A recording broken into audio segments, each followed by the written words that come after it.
कि जिस झंडे के नीचे हम आप खड़े हैं और आज बैठे हैं, आज इसकी हिफाजत और इसकी रक्षा का सवाल, इसकी शान बनाए रखना है। ये कायम रहे, हम रहें या न रहें, लेकिन ये झंडा रहना चाहिए और देश रहना चाहिए।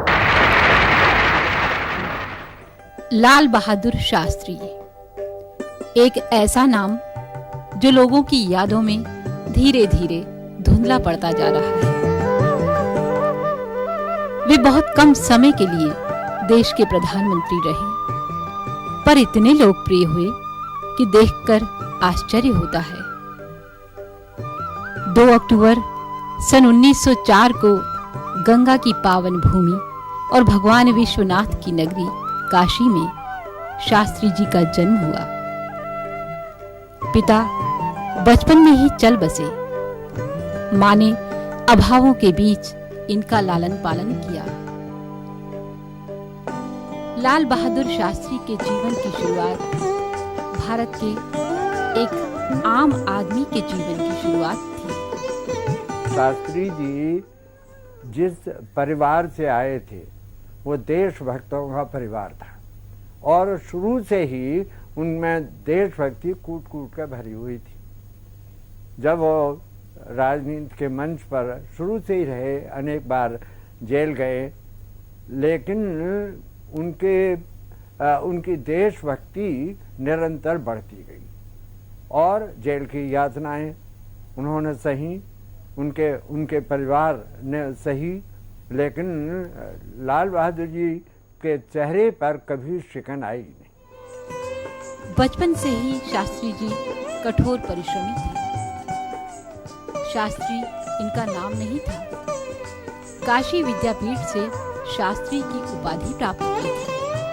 हमने और लाल बहादुर शास्त्री जी ने दोनों ने मिलकर सह संपादक के रूप में राजर्षि अभिनंदन ग्रंथ टंडन जी पर प्रकाशित किया।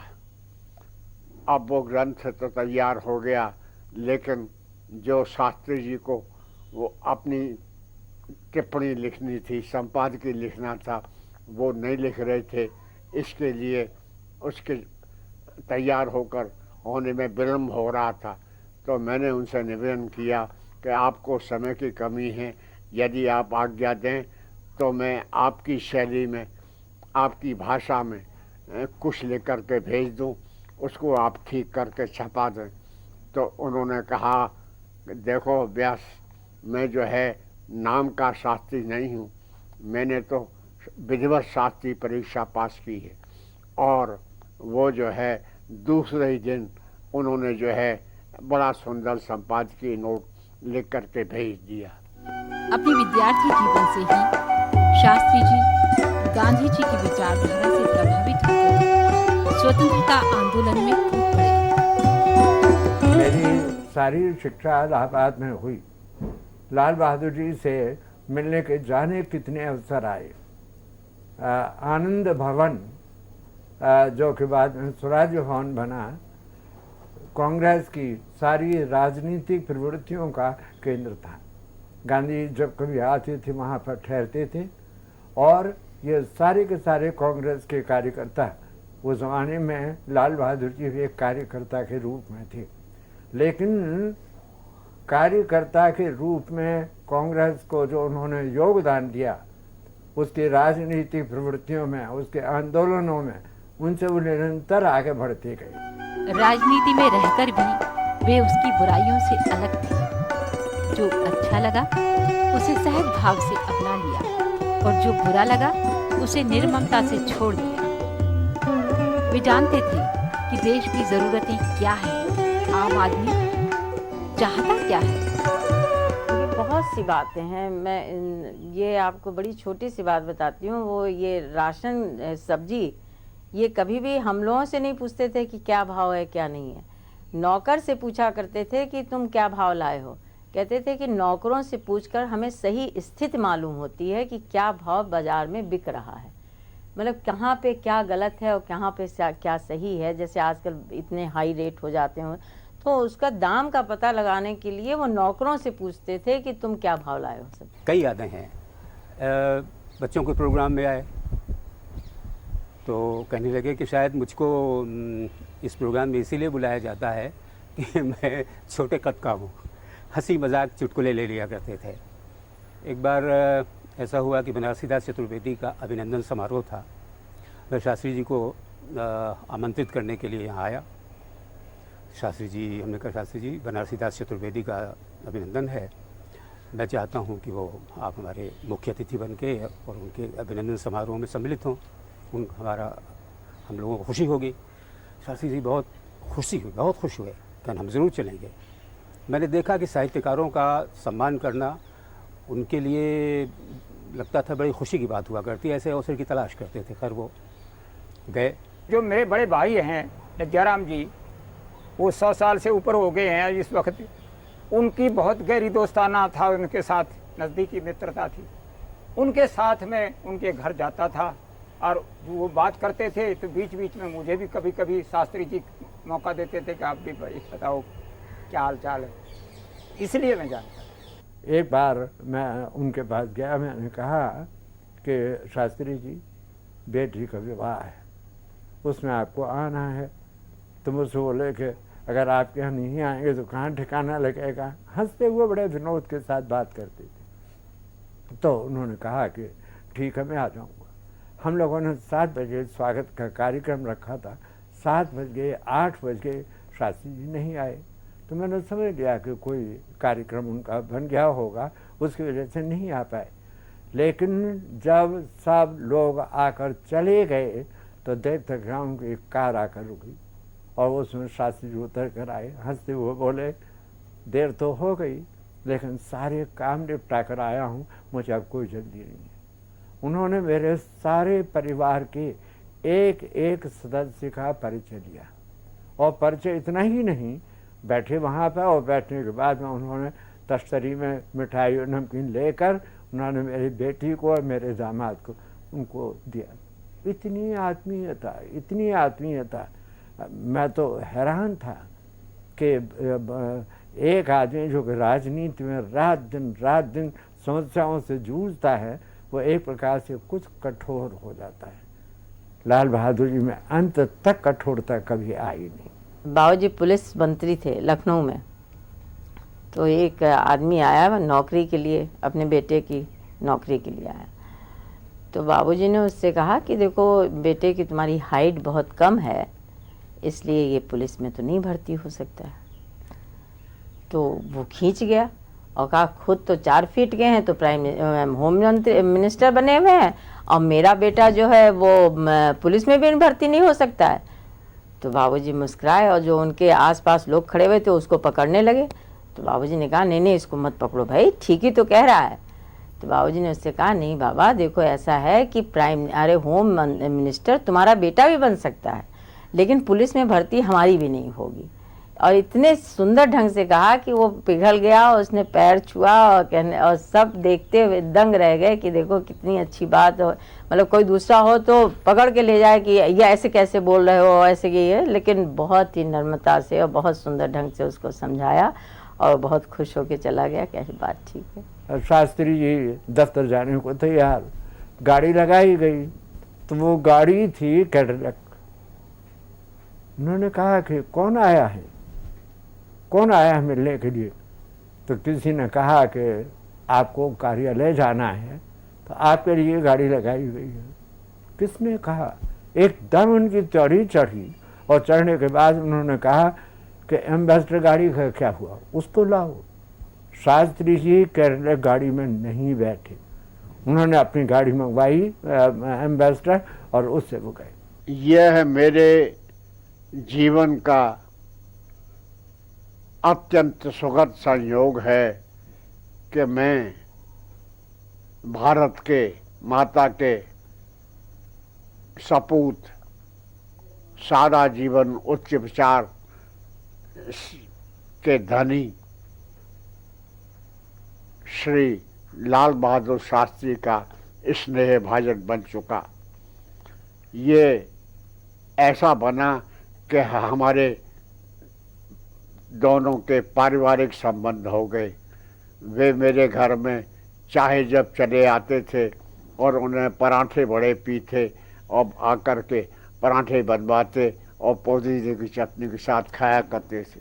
मेरे लिए उनके घर और दफ्तर के द्वार हमेशा खुले रहते थे और मैं बिना सूचना के चला जाता था और वे मुझे इलाहाबाद के अमरूद और लखनऊ और बनारस के आम अपने हाथ से छील छील कर खिलाया करते थे।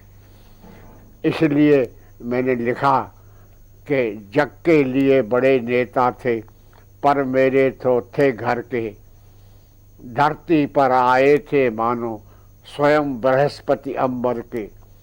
गीता के अध्याय 18 लिखे 18 मासों में, गए महाभारत के कर्ता नया महाभारत करके। उनके प्रयोग की शुरुआत अपने घर से होती थी। शास्त्री जी का घर पूरा देश था और देश उनका घर। बाबूजी ने सोमवार का व्रत शुरू किया तो सबसे पहले बाबूजी ने अपने घर में उसको करके देखा कि हमारे बच्चे एक दिन बगैर खाना खाए रह सकते हैं कि नहीं रह सकते हैं। तब उन्होंने ऐलान किया उसका। तो जब हम लोगों को शुरू में बाबूजी ने कहा कि घर में आज खाना नहीं बनेगा इस तरीके से, तो किसी सुबह के वक्त खाना बना और शाम को किसी मतलब छोटे छोटे बच्चे थे लेकिन खाना किसी के लिए नहीं बना। जो खाना नहीं खाता था सुबह का खाना रख दिया जाता था कि खा लो। वैसे होता यही था कि सुबह ही सब खा लें, लेकिन अगर किसी ने नहीं खाया तो शाम, लेकिन शाम को हमारे यहाँ चूल्हा नहीं जलता था। दूध जो कुछ भी था हम लोग उबाल के रख देते थे, आलू भून के रख दिया जाता है बच्चों के लिए। जब बाबूजी ने ये देख लिया कि हाँ ये छोटे बच्चे भी इस तरीके से रह सकते हैं, तब बाबूजी ने उसको ऐलान किया। मतलब ये व्यक्तित्व की एक बहुत बड़ी चीज़ है कि कथनी और करनी में जरा सा भी अंतर नहीं था। जो कहते थे वो करते थे, वो ये बहुत बड़ी चीज़ थी उन्हें। और हर चीज़ को ये सोचते थे कि मतलब आम जनता को भी वो अपनी ही निगाह से देखते थे। वो सोचते थे कि जो चीज़ मैं लागू करने जा रहा हूँ वो मेरे ऊपर लागू होगी तो मैं उसका निर्वाह कर सकूँगा या मेरे बच्चे उसका निर्वाह कर सकेंगे कि नहीं कर सकेंगे। उसके बाद तो यही वजह थी कि बाबूजी की हर बात को लोग मानते थे। जब अस्त्र शस्त्र खरीदने के लिए सोने की आवश्यकता पड़ी थी तब फिर अम्मा से बात करी तो अम्मा ने कहा ठीक है, पहले आप अपने घर में अपने बाल बच्चों से पूछिए। तब उन्होंने बाबूजी ने देखा कि सभी बेटियां अपने गहने उतार के दे रही हैं, हमारी जिठानियां अपने गहने दे रही हैं, अम्मा ने भी दे दिए। तो फिर पूरे देश में एक वातावरण निर्मित हुआ। तो इस प्रकार बाबूजी के मन में ये भाव रहा कि महिलाओं को बराबर का दर्जा मिलना चाहिए, बराबर का सम्मान मिलना चाहिए, उनकी भागीदारी होनी चाहिए, क्योंकि राष्ट्र के निर्माण में भी उनकी भागीदारी आवश्यक है। वो शिक्षित हों, स्वावलंबी हों, सुसंस्कृत हों और बच्चों के भविष्य का निर्माण करती हैं। खासतौर से गांव देहातों में वो अलग अलग संस्थाओं को उन्होंने समय समय पर निवेदन किया कि कैसे महिलाओं को स्वावलंबी बनाने के लिए कार्यक्रम चलाए जाएं। अम्मा जी को पढ़ने का बहुत शौक था, शुरू से ही बहुत पढ़ने का शौक था। तो इंग्लिश पढ़ने का उनको बहुत शौक था। हिंदी तो रामायण पढ़ ही लेती थी, इंग्लिश पढ़ने का बहुत शौक था। तो दादी ने बाबूजी से कहा कि भाई इनको इंग्लिश पढ़ने का बहुत शौक है, इंग्लिश पढ़ा दिया करो। तो बाबूजी ने कहा कि अरे भाई हिंदी तो पढ़ रही हैं, इंग्लिश भी पढ़ा देंगे। अच्छा, तो बाबूजी ने पढ़ाना शुरू किया। तो एक दिन रिवीजन करवाने लगे, पूछा याद किया? तो बोली हाँ याद किया है। तो बोली बताओ। तो बाबूजी ने कहा अर्थ का मतलब क्या है? तो बोली अर्थ का मतलब अर्थ है, और क्या है? तो कहने लगे बस अब तुम पढ़ चुकी, अर्थ का मतलब पृथ्वी है। तो कहने लगे अब तुम पढ़ चुकी, जो हिंदी पढ़ती हो बस वही पढ़ा करो, अब इंग्लिश छोड़ दो। तो उसके बाद से अम्मा जी ने फिर इंग्लिश नहीं पढ़ी, फिर हिंदी ही पढ़ने लगी। वैसे अम्मा जी ने बहुत दिनों बाद जब दिल्ली आ गए बाबूजी यहाँ पे थे, तब उन्होंने विद्या विनोदनी का इम्तिहान दिया था, लेकिन बहुत अच्छे नंबरों से 2nd डिवीजन में पास हुई थी, बहुत अच्छे। पंडित जवाहरलाल नेहरू के निधन के बाद शास्त्री जी देश के प्रधानमंत्री बने। उस समय देश में अनाज की बेहद कमी थी। शास्त्री जी ने देश की इस समस्या को सुलझाने के लिए व्यावहारिक तरीका अपनाया। शास्त्री जी के टाइम के अंदर एक ऐसा समय भी आया था जो विदेशों से खराब गेहूं भी बड़ी मुश्किल से था और फिर वो गुजारा नहीं होता था। तो शास्त्री जी का नारा ही नहीं, एक ऐतिहासिक नारा था। और उसने ये देखा अब देश की क्या हालत है, बिराने भरोसे पर जिंदा नहीं रह सकते। उस वक्त उसने बड़े ध्यान से जय जवान जय किसान का नारा दिया, और उसमें अगर किसान मजबूत होगा तो खुराक की कमी नहीं रह सकती और देश खुशहाल रहेगा। बिराने भरोसे के ऊपर जिंदा नहीं रह सकता कोई आदमी, और जवान मजबूत होगा तो देश को कोई बाहरी खतरा नहीं होगा। तो ये उसका नारा नहीं, एक ये ऐतिहासिक नारा था। और उसने जय जवान जय किसान का नारा देकर ये बताया कि भाई बिराने भरोसे पर हम जिंदा नहीं रह सकते। जहाँ भी जमीन है, चाहे कहीं गवर्नमेंट की जमीन है चाहे किसी की प्राइवेट है, हर जगह पर खेती करो। और शास्त्री जी ने अपनी कोठी में भी हल चला करके ये नमूना दिया कि खेती करो। तो उस पर लोगों ने बड़ा ध्यान दिया, और उसके साथ साथ उसने ये कहा कि भाई देश की ये हालत है तो एक दिन का हम शाम के वक्त का खाना नहीं खाना चाहिए, ताकि अन्न की कमी है तो कुछ उसमें फायदा हो। तो शास्त्री जी ने पहले खुद ये करके दिखलाया, खाना नहीं खाया, तो उसके प्रभाव देश पर इतना प्रभावकारी हुआ कि लोगों ने भी एक टाइम का खाना बंद कर दिया, और उससे बड़ा लाभ हुआ देश को। और ये जय जवान जय किसान का जो नारा था वो इस देश के लिए एक इतिहास बन गया, और सदा सदा के लिए ये एक मार्गदर्शन है। उस दिन के बाद जो उसने ऐसा किया, और तो इतना आज अन्न पैदा है हमारे पास, अब रेलगाड़ियाँ भर भर के गेहूँ की जा रही हैं, और हम किसी दूसरे आदमी की मदद कर सकते हैं, खुद भी खा सकते हैं और या निर्यात भी कर सकते हैं। और उस दिन हमारी ये हालत थी, अब हमारे खाने के लिए पूरा अन्न नहीं था, तो इससे ज़्यादा निकम्मी बात कुछ नहीं हो सकती। देश के लिए वह संकट का समय था। पाकिस्तान ने कच्छ के रण में हमला बोल दिया। सीमा पार से आए संकट को हल करने में शास्त्री जी की भूमिका महत्वपूर्ण रही। हम लोग हलवारा एयरबेस पर उतरे, तब मुझे पता चला कि हम तो लड़ाई के मैदान में। मुझे उस समय इतनी खुशी हुई जब मैंने बरकी पुलिस स्टेशन पर अपना तिरंगा प्यारा झंडा देखा। मैंने बाबूजी से पूछा तो उन्होंने कहा इस समय हम लोग पाकिस्तान में घूम रहे हैं। उनसे ज़्यादा वास्ता तब पड़ा जब पाकिस्तान ने अपने मिलिटेंट्स और जो भी कुछ कहना आतंकवादी वगैरह को जम्मू कश्मीर में भेजा। उनका ख्याल था कि जब वो वैली में आएंगे वहाँ जाकर लड़ेंगे, उनकी जो पॉपुलेशन है, जो वहाँ के रहने वाले हैं, वो उनके साथ मिल जाएंगे। लेकिन वो नहीं हुआ। उनको वहाँ कुछ नाकामयाबी रही, तो फिर उनके ख्याल में कोई और प्लान बन गए। जब ये सब कुछ हो रहा था तो हमारा शास्त्री जी से बहुत वास्ता पड़ा। मुझे याद है कि कई दफ़े उन्होंने मैंने शाम को बुलाया था, तकरीबन काफ़ी लेट, उनके साथ डिस्कस करता था। वो ज़्यादा सुनते थे, वो कभी कभी थोड़ा सा कोई सवाल पूछ लेते, लेकिन कभी इंटरप्ट नहीं करते थे। और मुझे अगर लेट भी हो जाए, अगर मैं डिस्कशन वगैरह में काफ़ी लेट हो जाए, तो कई दफ़े वो अपोलोजाइज करते थे कि मैं आपको बहुत देर कर दी, आप कहीं जाना होगा। तो ये भी उनकी एक किस्म की शराफत थी। जब चम जॉर्जिया में पाकिस्तान ने हमला किया, उनका ख्याल था कि इस हमले से वो अखनूर ब्रिज ले लेंगे और वो जो हमारी सड़क जाती है जम्मू से कश्मीर श्रीनगर तक, उसको काट देंगे। वहाँ अपनी पोजीशन काफ़ी ख़तरनाक हो गई। और जनरल चौधरी मेरे पास आए तो कहने लगे कि अब तो एयरफोर्स को इसमें हिस्सा लेना चाहिए। तो मैंने कहा कि जब एयरफोर्स किसी चीज़ ऐसी चीज़ में हिस्सा लेती है तो लड़ाई फैल जाती है, बड़ी हो जाती है। तो इस वास्ते special permission would have to be given by the government. So we went to the defense minister. He was Mr. Y.B. Chavan, and asked him for permission to attack the Pakistan force from the air. वो attack मेरे ख्याल में काफ़ी successful रहा, कि मुझे पता है कि उसके बाद यानी पाकिस्तान की आर्मी बिल्कुल आगे नहीं बढ़ सकी।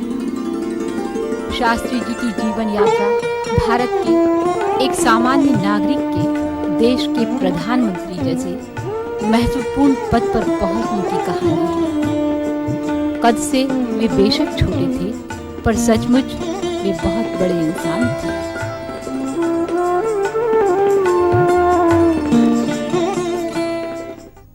सीधे सरल इंसान थे, वे देश की पहचान थे।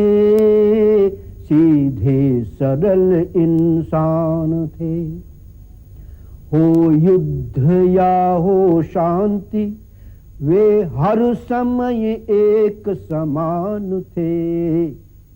वे दीन दुखियों के लिए विश्वास थे, वरदान थे। सीधे सरल इंसान थे। जो युद्ध में थे वे उन्हीं के साथ एक जवान थे। जो खेत में थे वे उन्हीं के साथ एक किसान थे। जो भी जिए पूरा जिए, वे मौत पर मुस्कान थे। वे देश की पहचान थे। सत्यम शिवम और सुंदरम से पूर्ण हिंदुस्तान थे। वे देश की पहचान थे। सीधे सरल इंसान थे। वे देश की पहचान थे।